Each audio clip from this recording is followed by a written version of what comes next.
Welcome करते हैं। हमारी बहनें, अकाउंट्स डिपार्टमेंट की बहनें भी दीदी का बहुत ही प्यार से बुके देकर, तिलक देकर, बैच देकर हमारे मध्य वेलकम करते हैं। वेलकम दीदी, वेलकम। आपने इतना अमूल्य समय हमारे लिए निकाला और आप वो समय निकाल के हमारे मध्य आए। और साथ में हमारी रुचि बहन बहुत ही सुंदर प्यार भरा हम सब की ओर से पटका पहनाकर उस गोल्डन दुनिया में दीदी हमें ले जाने आए हैं। तो गोल्डन गोल्डन बनकर हम सबको गोल्ड बनना है। आज हमने फरिश्ते की प्रैक्टिस की और फिर उसके बाद हमें कहाँ जाना है? सत्यों की दुनिया में जाना है, देवता बनना है। तो आदरणीय मोहिनी दीदी जी, आप सभी बैठ जाएं। Thank you. आदरणीय मोहिनी दीदी जी ब्रह्मा कुमारीज़ के additional administrative head of Brahma Kumaris हैं। इसी के साथ साथ यूएस में जितने भी सेंटर्स हैं उन सबको गाइडेंस देने वाले आप हैं, क्योंकि इंटरनेशनल लेवल पे भी बाबा का परिचय जन जन तक पहुँचे, ऐसा दीदी आपने अपना व्यक्तित्व बनाया है। इतना ही नहीं, साथ ही साथ न्यूयॉर्क में बहुत सुंदर रिट्रीट सेंटर है जिसके आप डायरेक्टर हैं, और बाबा ने वो निमित्त बनाकर आपको वहाँ पर बहुत लंबे समय से आप वहाँ पर सेवाएं दे रहे हैं। और अब बाबा ने यहाँ पर भी आपको सेवा के निमित्त तो सदा बना रखा था, लेकिन अब कारोबार के हिसाब से आपका बहुत समय हेड ऑफिस में भी, माउंट आबू में भी रहता है। और क्योंकि आज ब्राह्मण परिवार है तो हम जो दीदी को सुनते आए हैं, पिछले कोविड से जितनी सारी सेवाएं आपने हर एक आत्मा को शक्ति दी, वो अव्यक्ति परिवार की वेब सीरीज़ चल रही है और बहुत ही गहरे रूप से अव्यक्त बाप दादा के महावाक्यों से लेकर उसके ऊपर हम वर्क कैसे करें, होमवर्क कैसे करें, वो सदा ही आप हर महीने का मंथ शुरू होता है और बहुत सुंदर काम हम सबको मिलता है। शायद आप सब भी ईमेल पे देखते होंगे, तो बहुत सुंदर वेब सीरीज़ जो एक ब्रह्मा कुमारीज़ को नया आयाम के किस तरह से अपने ग्रोथ करें, अंदर की आत्मा सोल की सस्टेनेंस करे, वो सारा का सारा जस्ट अगर कहें तो दीदी का बहुत सुंदर मनन और चिंतन हमने सुना है, सुनते आए हैं, और वो आज लेकर हमारे बीच में इस भट्टी में ब्लेसिंग्स देने दीदी हमको आए हैं। दीदी आपका तहे दिल से हम सब की ओर से स्वागत भी है और अभिनंदन भी है। ओम शांति।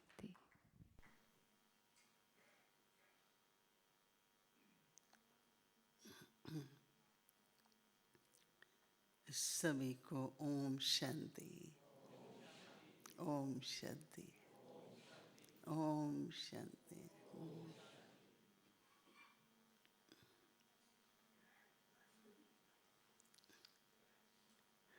बाबा के बनने के बाद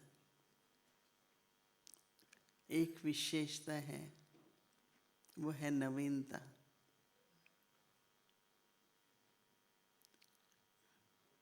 क्योंकि बाबा की शिक्षा ईश्वरीय ज्ञान,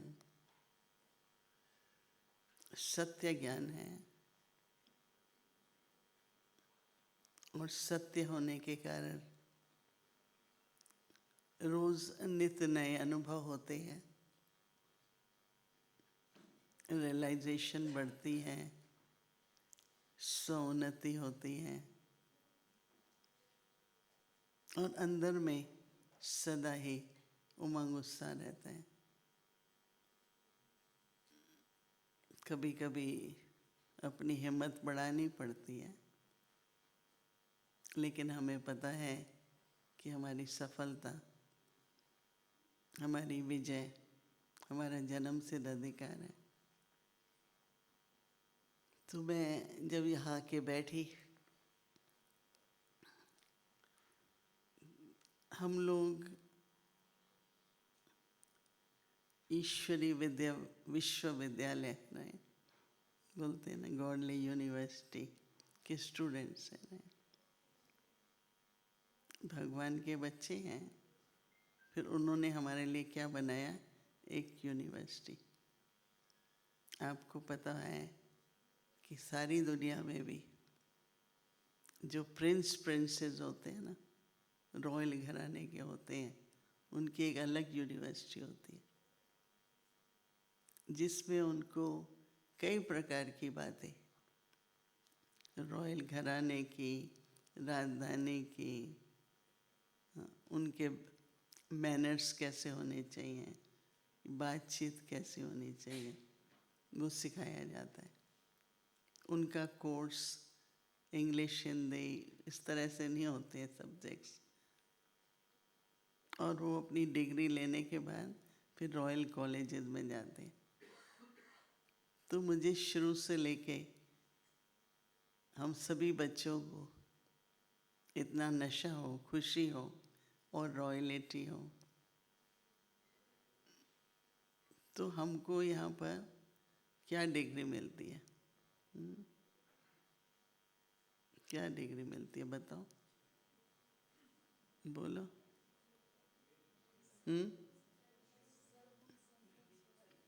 16 कला संपूर्ण।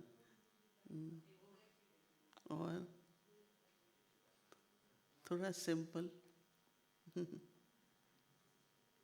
यहाँ पर हम सभी बनते हैं ऑलराउंडर्स। होगी दुनिया में कोई यूनिवर्सिटी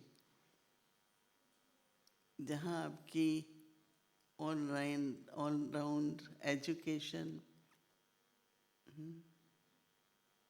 आपकी क्या कहेंगे, लर्निंग कैपेसिटी या बुद्धि और विवेक, उसका विकास, हर कार्य करने की क्षमता, कर्मयोगी हैं। बेशक फरिश्ता बन रहे हैं, देवता बन रहे हैं, वो तो है ही, परंतु आज के जीवन में इन सब बातों की कोई डायरेक्शन है नहीं। एक बाबा की शिक्षाएं हैं।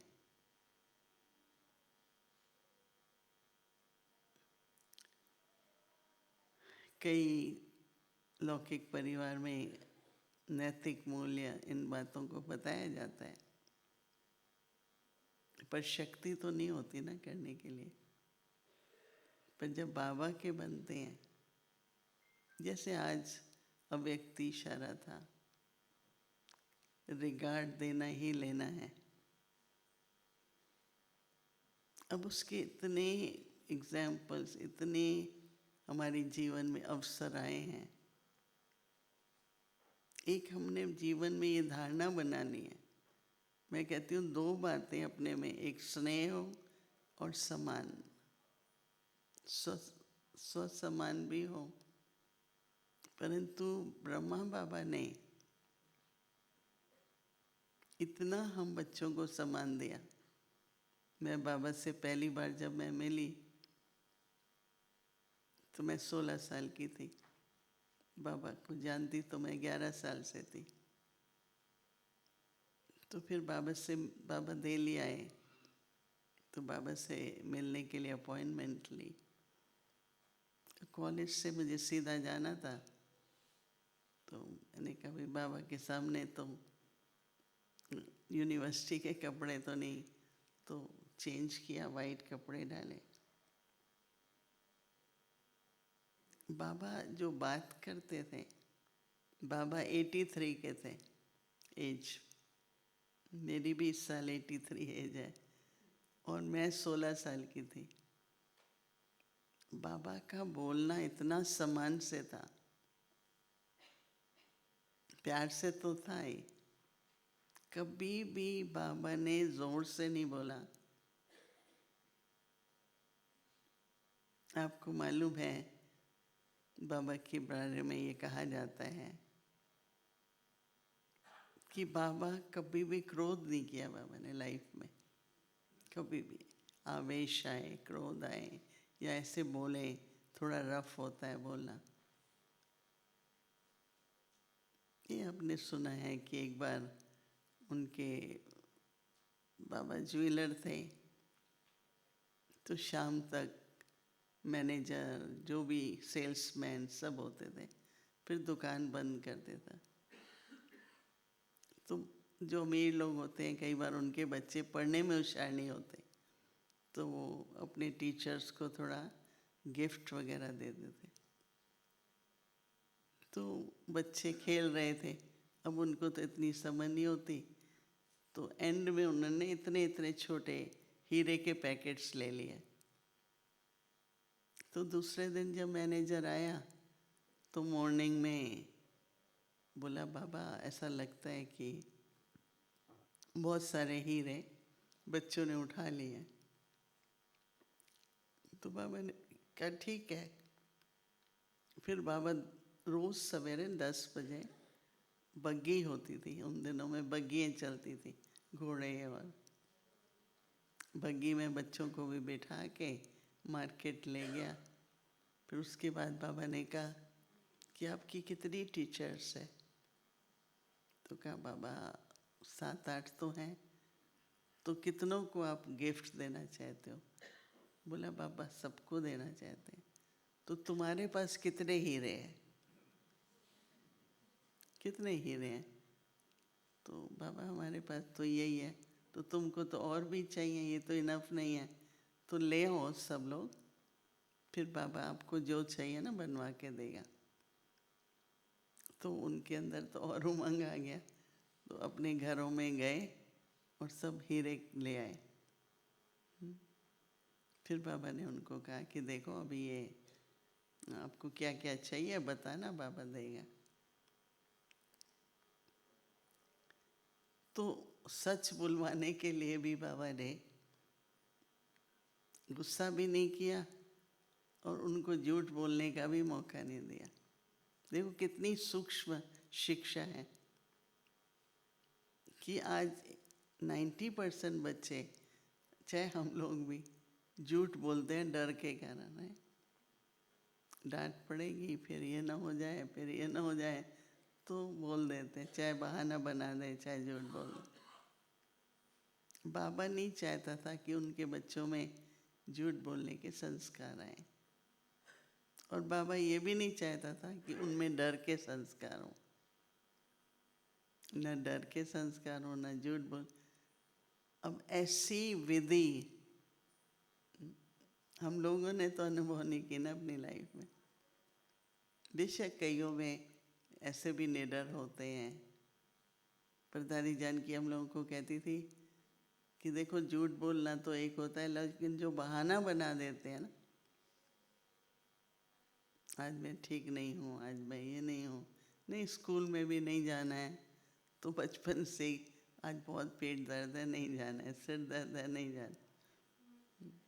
तो हमारे घर में कहते थे फिर जिस दिन रियल होगा ना तो छुट्टी नहीं मिलेगी, तो मत लो छुट्टी, प्रिटेंड करके मत लो। मतलब तो एक वैल्यूएबल लाइफ, जीवन में मूल्य हों हर प्रकार के, सोशल, मॉरल, हर तरह से। अब देखो ज्ञान है, अगर आज यही चल रहा था कि मम्मा हमको सिखाती थी कि छोटों को प्यार चाहिए और सम्मान चाहिए। आज लौकिक में भी अगर आप तू करके बोलेंगे, तुम बोलेंगे, तो जो कुछ हम करते हैं, हमारे जो यंगर जनरेशन है वो वही करती है, क्योंकि उन्होंने वही सुना है। तो छोटों को आप कहने से आप उनको सिखा रहे हैं कि आप लोग, तुम नहीं कभी कहना। नहीं, बाबा कभी कभी मुरली में कहता है कि मेरे बच्चों को तो बोलना भी नहीं आता, तुम ऐसे हो। तो हम लोगों ने कभी अपनी, अरे आप बोलो, सम्मान दो, स्नेह दो, सम्मान दो, ये कहाँ सीखा? कौन सी यूनिवर्सिटी में सीखा? ईश्वरी यूनिवर्सिटी ना। समझा? तो ईश्वरी शिक्षा, फिर राजयोग की शिक्षा, फिर धारणाएं, फिर सेवा। कोई ऐसी यूनिवर्सिटी दुनिया में नहीं होगी, सिर्फ एक गॉडली यूनिवर्सिटी है। आज मुझे बैठे बैठे इतना लग रहा था कि बाप हम कितने फॉर्चुनेट हैं, लकी हैं।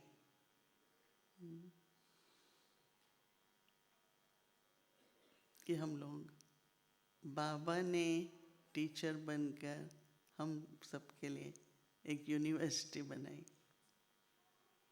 कौन बाप यूनिवर्सिटी बनाते हैं? तो कई बार हम लोग इतना अटेंशन नहीं दे पाते या इतना गौरव नहीं होता वे कि हम क्या पढ़ रहे हैं और क्या बन रहे हैं। इतना कुछ हम लोगों को करने के लिए हम लोग बाबा के पास छोटे छोटे आए, तो बाबा सिर्फ ये देखता था कि इनकी लर्निंग कैपेसिटी क्या है। आज हम यहाँ बैठे हैं, लाखों की संख्या में हमारा परिवार है ईश्वरी, परंतु सबके प्रति चाहे भावना बनाए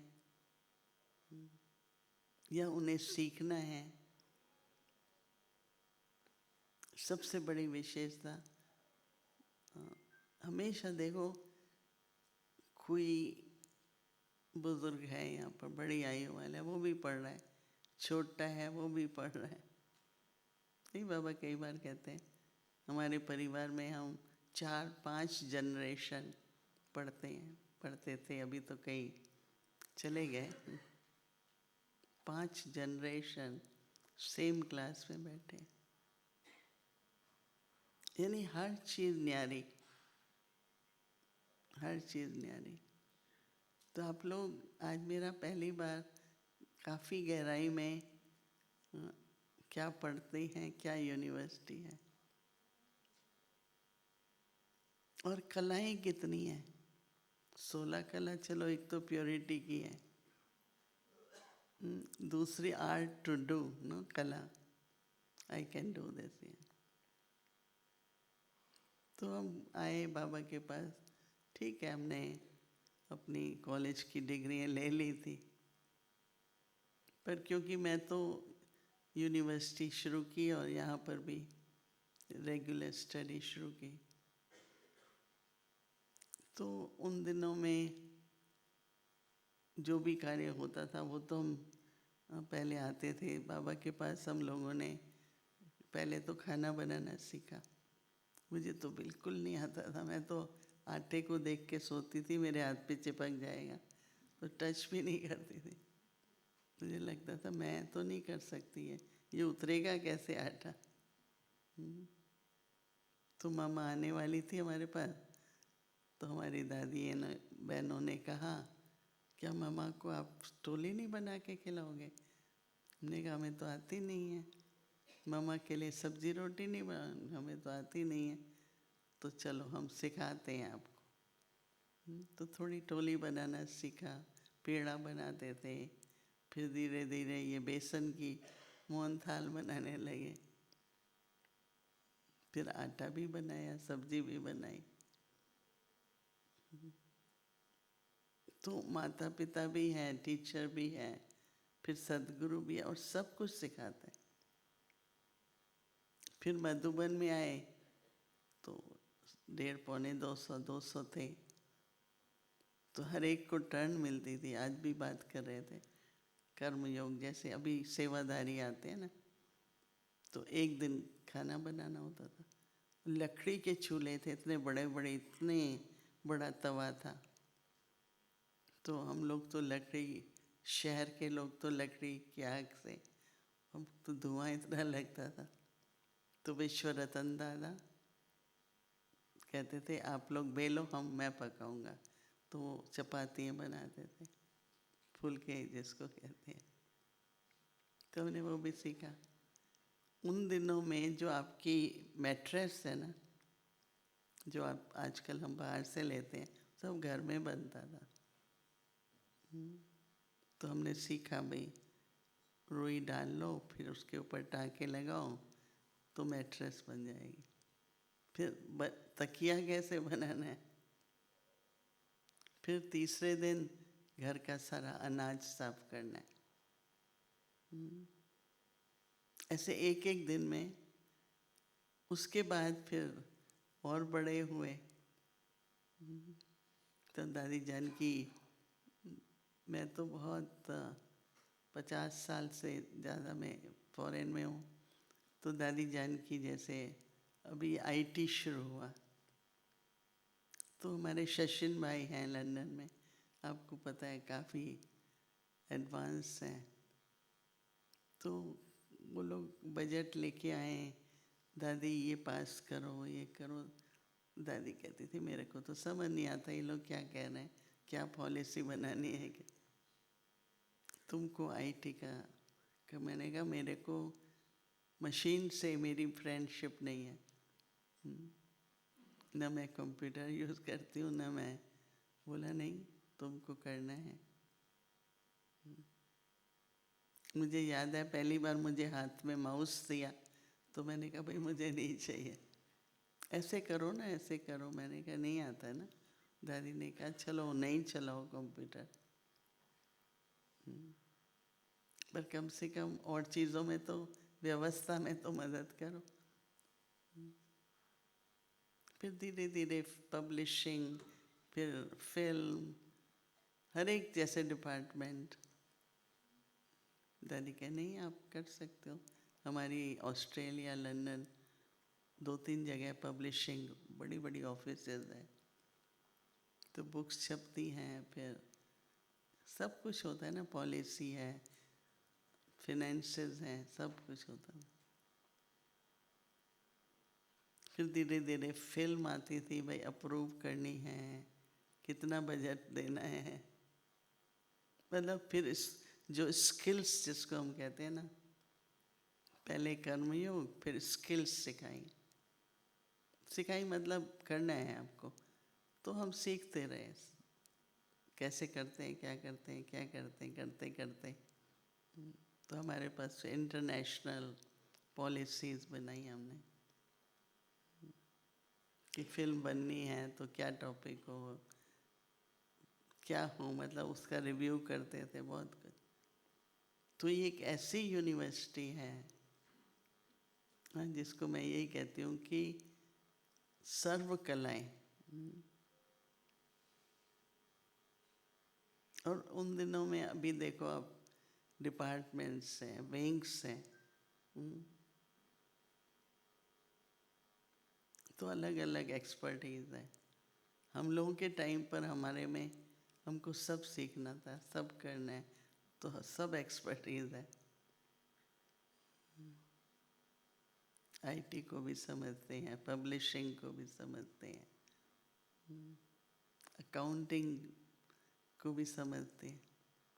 एक होता है आप लोग लिखत में फिनेंसेस करते हो, और हम लोग तो फिनेंसेस मैनेज करते हैं, राइट। बिलियंस ऑफ यहाँ रुपीज़ है, वहाँ पर डॉलर्स है, या जो भी करेंसी है। बाबा ने सिखाया,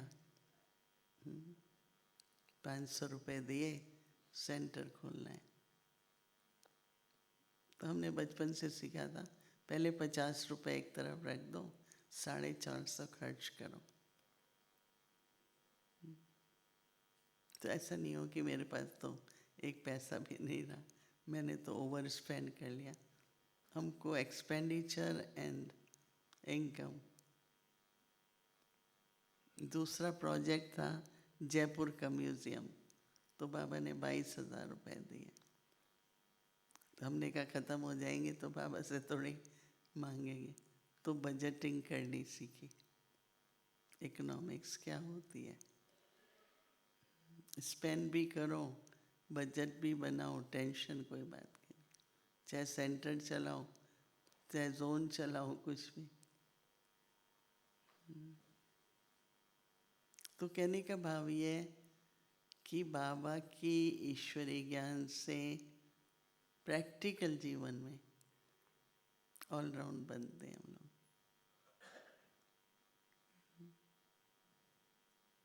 कई बातें, हजारों बातें कही जा सकती हैं, परंतु समय की हमेशा सीमा रहती है। तो अपनी बुद्धि को ठीक रखना, मन को एकाग्रता बढ़े। मन बुद्धि की तो बात है, यहाँ तो बाबा चित्त के बारे में भी, एकाग्र चित्त हो, शांत चित्त हो, एटीट्यूड जिसको कहते हैं। और एटीट्यूड ऐसे है जैसे सुगंध होती है, दिखाई नहीं पड़ती। बहुत अच्छी खुशबू आ रही है, कहाँ से आ रही है फिर देखते हैं। तो मनुष्य की वृत्ति उसकी सुगंध है, कितनी है, कितनी अच्छी है, जिसको बाबा शुभ भावना शुभकामना कहते हैं, वो वृत्ति है हमारी। तो स्पिरिचुअली भी अगर देखें तो बाबा बहुत गहराई में ले जाते हैं। मेडिटेशन करो, रिफ्लेक्शन करो, कंटेम्पलेशन करो, कुछ भी करो। फिर सबसे बड़ी बात तो कल बाबा ने जो कहा कि प्यार में समा जाओ, कुछ याद नहीं रहेगा, आश्चर्य हो जाओगे। किस किस ने इस लाइफ में प्यार किया है या हो गया था? हाथ दिखाओ। अच्छा, दूसरों को अनुभव नहीं है। माँ बाप के प्यार का तो होगा, राइट? भाई बहन के प्यार का तो होगा कि वो इतने समा जाते हैं प्यार में कि कुछ नहीं याद रहता। यहाँ हमें ज्ञान है आश्चर्य अवस्था। कितना अच्छा बाबा ने कहा, समा जाओगे, आश्चर्य अवस्था होगी। फिर मन जीते जगत जीत।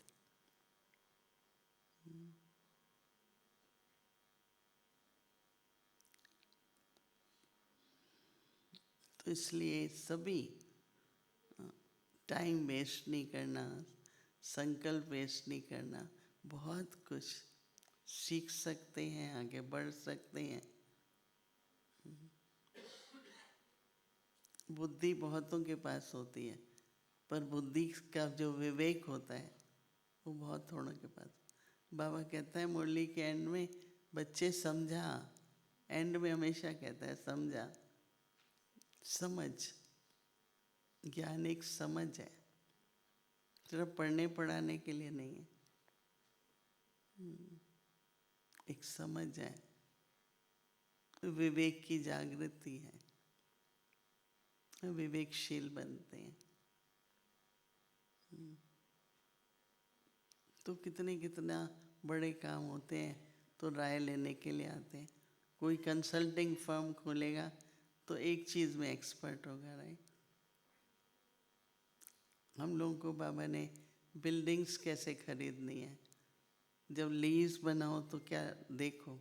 ये बाबा जब हम बड़े बड़े सेंटर के मकान रेंट करते थे तो बाबा दिखाता था। एक बात बता के मैं पूरा करती हूँ। बाबा ने कहा देखो, बड़ा मकान लिया, फिर आपने इस पर ठीक कराया मकान को, फिर इसमें आपने अच्छी अच्छी चीज़ें बनाई लगी। तो अगर ये मकान खरीद रेंट करते समय लीज में लिखना ऑप्शन टू बाय, कि अगर समय आएगा तो हम पहले हमको खरीदने के लिए वो चांस मिलेगा। क्योंकि बाबा कहता है इतना पैसा लगाया है। आज तक मैं वो फॉर्मूला बाबा का सिखाया हुआ यूज़ करती हूँ। तो हमारे पास जैसे यहाँ कैनॉट प्लेस है दिल्ली में, बड़े बड़े स्थान है, वैसे मैनहट्टन है, बहुत रिच लोग मोस्टली रहते हैं। तो वहाँ हमारा सेंटर भी है, रहने के लिए भी है। तो संपर्क मित्रता से लोग दे देते हैं। फिर उसके बाद रेंट बढ़ता है, ये बढ़ता है, ऑप्शन टू बाय। तो वो कहते थे, वो जो मालिक था, आपको ये किसने सिखाया है? मैंने कहा हमारे बाबा ने सिखाया। अच्छा, वो तो स्पिरिचुअल आदमी था। मैंने कहा वो प्रैक्टिकल आदमी। सिर्फ स्पिरिचुअलिटी का ये मतलब नहीं कि उड़ रहे हैं ऊपर, राइट? उड़ते हुए लेकिन ग्राउंडेड है। तो अभी मकान लेते हैं लोग, हाँ, तो मेरे पास आके कहते हैं आप क्या समझते हो, क्या करना चाहिए? हंसी में वहाँ सब कहते हैं जब भी मकान खरीदना हो ना, मोहिनी बहन से पूछना। न्यूयॉर्क की बात कर रहे हैं। तो मैं तो ये कभी कभी कहती हूँ, बाबा ने हम बच्चों को विश्व के मालिक बनना है। लक्ष्मी नारायण होके सज के थोड़ी बैठ जाएंगे। राज्य कारोबार होगा, सब कुछ होगा ना। समझा तो अपनी बुद्धि को विशाल बनाए, बेहद का बनाए, अटको नहीं छोटी छोटी बातें। ड्रामा का सीन आता है, चला जाता है। हाँ, दादी गुलजार कहती थी, जो बात आती है वो आपसे समझदार है, आके चली जाती है, आप लोग पकड़ के बैठ जाते हो। ऐसा हुआ था भाई, वो तो हो गया ना। मुझे दादी गुलजार की ये बात भूलती नहीं है। बात आके चली जाती है, फिर आप क्यों पकड़ के बैठे हो? उसका चिंतन कर रहे हो, दुख कर रहे हो, अफसोस मना रहे हो। तो ऐसे बाबा की यूनिवर्सिटी में हम सब पढ़ रहे हैं। ऑल क्वालिफिकेशंस, 16 कला। यूनिवर्सिटी में कोई पवित्र बनता है क्या?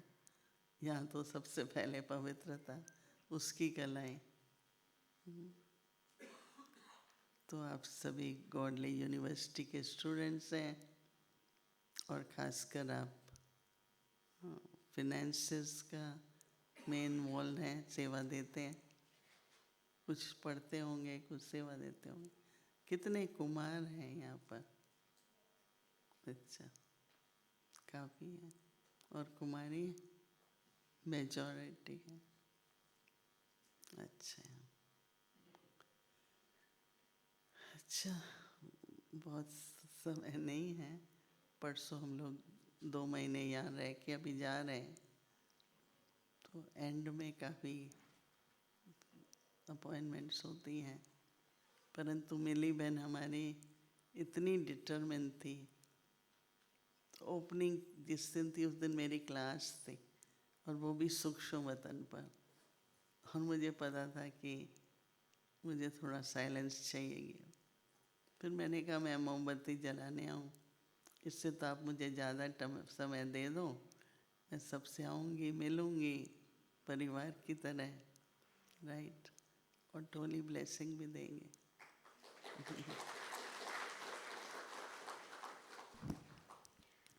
दीदी जी का हम सभी के बीच में आना ही सबसे बड़ी टोली है और बहुत बड़ी ब्लेसिंग है। दीदी जी के लिए सभी हम खड़े होकर ज़ोरदार करतल ध्वनि से हम दीदी जी का थैंक्स करते हैं। दीदी जी ने हमें समय दिया, हम सबसे मिले। दीदी जी का बारंबार thank you, thank you, thank you. और टोली तो लेंगे ही, वो हमारा अधिकार है। ब्लेसिंग्स हम लेंगे ही, वो हमारा जन्मसिद्ध अधिकार है। उससे पूर्व हम सभी के बीच में आप बैठ जाएं। हमारे आदरणीय भाई साहब देव भाई जी हम सबके बीच में हैं। और जैसा कि कहते हैं दुनिया में कि रोटी कपड़ा और क्या चाहिए, मकान। और हम कितने सुंदर मकान में हैं, ये आप सभी देख पा रहे हैं। सुंदर है ये, इतना सुंदर मन भावन मान सरोवर, जो कि देख रेख आदरणीय देव भाई जी के निरीक्षण में होता है। तो भाई साहब का भी करतल ध्वनि से हम सभी स्वागत करते हैं। भाई साहब भी हम सबसे मिलने के लिए आए हैं, तो भाई साहब जी का भी बहुत बहुत स्वागत है। भाई साहब की एक विशेषता जो मैंने खुद पर्सनली देखी, कि जब भी कोई भवन निर्माण होता है, विशेष जैसे जहां हम बैठे हैं मानसरोवर, भाई साहब खुद आते हैं और एक एक चीज़ का इंस्पेक्शन करते हैं। भले टीम वर्क है, लेकिन भाई साहब एक एक चीज़, कौन सी स्टैचू कहाँ रखनी है, टेबल सोफ़ा कहाँ है, हर चीज़ भाई साहब खुद देखते हैं।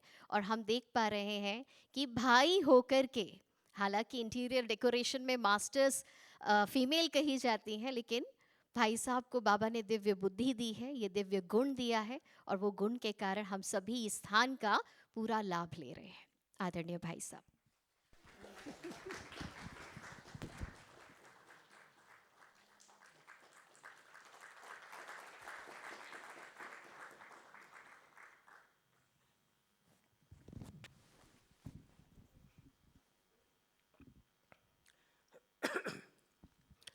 ओम शांति। अभी मैं शांतिवन से आ रहा था मुन्नी दीदी से मिलके, तो दीदी ने कहा कहाँ जा रहे हो? मैंने बोला मानसरोवर जा रहा हूँ। काश मिल्ली बहन जी ने निमंत्रण दिया है आप सबसे मिलने के लिए, तो बोले मेरी भी याद प्यार देना सबको। तो आप सभी मुन्नी दीदी जी का याद प्यार स्वीकार करना। और विशेष उन्होंने कहा है कि सभी खुश है मानसरोवर में, सभी खुश है, सबको रहने की व्यवस्था ठीक मिली है, भोजन अच्छा मिला है, और क्लासेस भी अच्छे मिले। सभी महारथी हमारी दीदियाँ और साथ में हमारे वरिष्ठ भाई, सब लोगों ने आप सबको ज्ञान से भी संपन्न किया, भरपूर किया। अभी क्या करना है? अभी क्या करना है? अभी उस ज्ञान को अपने अंदर समाना है। समाकर क्या करना है? स्वरूप बनना है।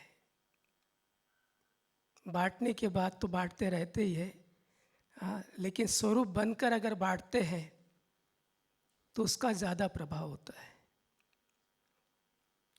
ऐसे अभी दीदी जी सुना रहे थे, मैं अनुभव कर रहा था, मैं सुन नहीं रहा था लेकिन उस एक एक शब्द का अनुभव कर रहा था। दीदी ने कहा यह ज्ञान स्वरूप बनने का ज्ञान है, ना कि सिर्फ सुनाने का। और वर्तमान समय जो चल रहा है, उस समय सब अभी ये देखना चाहते हैं कि ये जो सुनाते हैं ये ज्ञान इनके जीवन में है, उसका ये स्वरूप है। हम शांति की बात करते हैं तो पहले वो देखते कि इनके जीवन में शांति है। तो ज्ञान का स्वरूप बनकर हम ज्ञान सुनाते हैं तो उसका ज़्यादा इफेक्ट होता है। तो इसलिए यहाँ से आप जाएंगे तो ज़रूर स्वरूप बन के जा रहे हैं,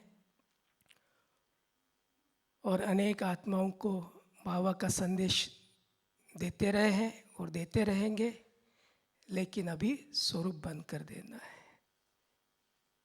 तो बहुत अच्छा लगा आप सब आए बाबा के घर में, और जो पहली बार मानसरोवर में रहे वो हाथ ऊपर करे। सभी पहली बार रहे। तो यहाँ पर 4 वर्षों से कंटिन्यू दीदी योग भट्टियाँ चल रही है। विशेष योग भट्टी के प्रोग्राम देते हैं। तो अभी हमारे जो राष्ट्रपति जी आए थे, तो उनके सेवा के लिए जो भी कर्मचारी होते हैं, जो अपने सिक्योरिटी वाले होते हैं, प्रशासक के लोग होते हैं, राष्ट्रपति जी तो बाबा के बच्चे हैं, लेकिन जो यहाँ पर उनकी सेवा में ड्यूटी में आए थे, उन लोगों ने इतना अच्छा सुंदर यह अनुभव करके गए हैं कि उन्होंने कहा कि हमने जीवन में कभी भी ऐसी शांति, ऐसी खुशी हमने अनुभव नहीं किया जो यहाँ आके हमने किया। हम ड्यूटी पे हैं लेकिन हमें लग ही नहीं रहा हम ड्यूटी में हैं। ऐसे लग रहा कि हम एक शांति के जगह में आए हैं। और यहाँ पर ही राष्ट्रपति जी रुके थे बाजू की कमरे में। राष्ट्रपति भवन में रहने वाले यहाँ पर इस स्थान पर वो रहे, और हमारे राष्ट्रपति जी ने 2 घंटा योग किया, शाम को 6:30 से 7:30 और सुबह अमृत बेला 3:30 से 4:30 बजे तक। तो उन्होंने भी बहुत अच्छा अनुभव किया। तो साथ साथ जो भी लोग आए थे वो बहुत कुछ अनुभव करके गए। तो ये सब हम सब की तपस्या का एक वायुमंडल होता है, जिस कारण से आने वाले लोग जिनको ज्ञान का अभी पता नहीं होता है, लेकिन वो अच्छा अनुभव करके जाते हैं। तो इसी तरह यहाँ की सेवाएं चल रही है। आप सब आए तो आप सबको बहुत बहुत धन्यवाद। ओम शांति। भाई साहब का बहुत बहुत थैंक्स, आदरणीय दीदी जी का बहुत बहुत थैंक्स। और ये ताली इनके थैंक्स के लिए थोड़ा कम है, तो ज़ोरदार थैंक्स।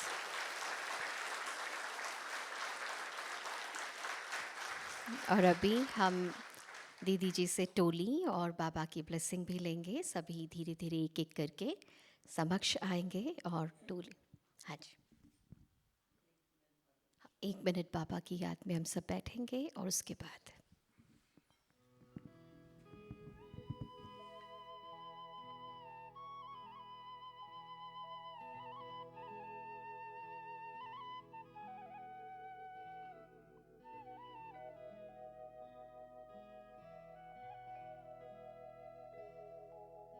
तुम्हीं से देखा हमने बाबा, तुम्हीं से देखा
शांति।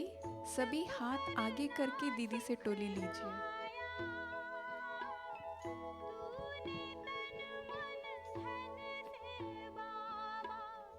महान दानी बनाया,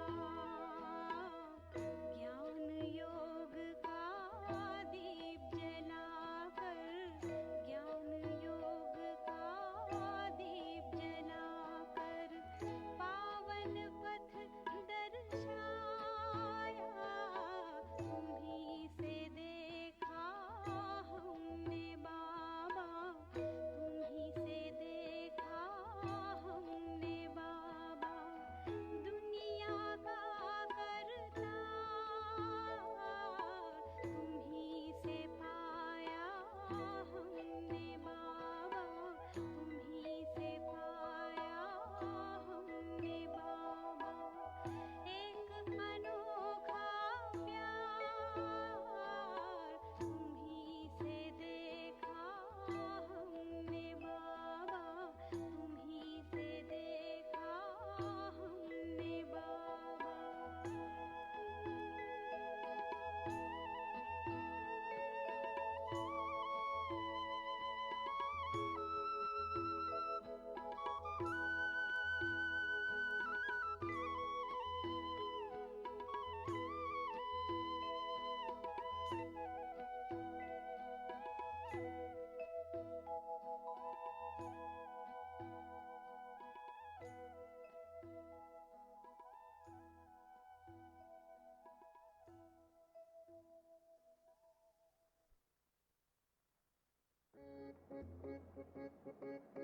देखा है तुमको बाबा, रूम